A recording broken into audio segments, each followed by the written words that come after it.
में सुन रहे हैं मोहसिन नकवी साहब भी आजाद उम्मीदवार है, फैसल वावडा साहब भी आजाद उम्मीदवार है, हमारे ये अभी गुजरे हुए वज़ीर आज़म, ये जो अभी जिनका सेटअप था अनवारुल हक काकर साहब, वो भी आजाद उम्मीदवार है। ये पहले भी कभी हुआ है आजाद है? बलूचिस्तान में होता था कि आजाद उम्मीदवार जो है कोई पैसे वैसे खर्च करके और थोड़ा सा इस्लामिशन का सपोर्ट लेके तो वो खड़े हो जाते थे, बन जाते थे। मगर अदरवाइज बड़ा मुश्किल होता है आजाद उम्मीदवार, क्योंकि देखिए 20 अब पंजाब मतलब ठीक ठाक सीट्स लेनी पड़ती है ना। पंजाब में आपने लेनी है या सिंध से लेनी है तो 20-22 वोट की जरूरत है, पंजाब में से भी ज्यादा वोटों की जरूरत है। इतना आसान नहीं होता, उस पर ये खरीदो फरोख्त करनी पड़ती है ना। अब अगर एक वोट के लिए 5-5 करोड़ देना पड़े तो आपने 10 वोट लेने हैं तो आपको 50 करोड़ रुपया, तो हर एक की बस की बात नहीं है ना। इसलिए इंडिपेंडेंस खड़े नहीं होते सेनेट, वो सीटें पार्टी की होती है। मगर अब ये आपने 3 नाम ले लिए, हो सकता है एक आध और ज्वाइन कर ले इनको। मगर इन 3 नाम जो लिए इनकी खसूसियत क्या है? ये सारे एस्टैब्लिशमेंट के मोरे हैं। अच्छा, सारे एस्टैब्लिशमेंट के मोरे हैं। अच्छा, लेकिन एक तो जरदारी साहब के पहले बेटे करार दिए गए थे और दूसरे आप समझते हैं कि वो अब किसी के बेटे नहीं रहे। अच्छा। वो अब एस्टैब्लिशमेंट के बेटे बन चुके हैं।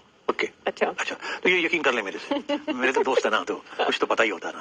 अच्छा। और मेरी बड़ी नियत ख्वाहिश है उनके लिए। हाँ। अच्छा, आगे आइए आप कि मोहसिन नकवी साहब कैसे इलेक्ट होंगे? हाँ, ज़ाहिर है आजाद की हैसियत से कैसे ये जमात कुछ तो पैसे खर्च करेंगे वो। अच्छा। कुछ उनकी एस्टैब्लिशमेंट हेल्प करेगी। ओके। वो देखेगी कि यहाँ फलाने लोग जो हैं उन्होंने अपना होमवर्क किया होगा कि जी नून लीग की इतनी सीटें बन रही हैं, मगर उसमें से 3-4 वोट एक्स्ट्रा है उनके पास, उनको आइडेंटिफाई कर लिया जाएगा कि यार ये बंदा जो है इसको 20 मिले या 24 मिले ये फिर भी हो जाएगा, तो इन दोनों को टाइट किया जाए, उनको 4 पैसे दिया जाए या धमकी दी जाए, उनको इधर ले आ जाए। तो एस्टैब्लिशमेंट इन कमांड होगी इन सबके लिए, वो इनकी इकट्ठे करेंगे इनके लिए वोट्स, क्योंकि एस्टैब्लिशमेंट के लिए ये 3 बहुत अहम लोग हैं, नॉट अंडर एस्टिमेटेड।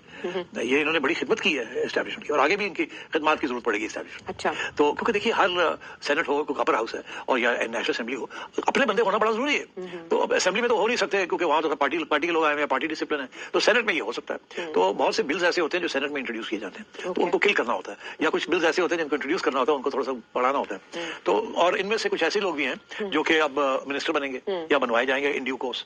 तो ये एस्टैब्लिशमेंट की हेल्प के साथ और पैसे की हेल्प के साथ ये सारे इलेक्ट हो जाएंगे।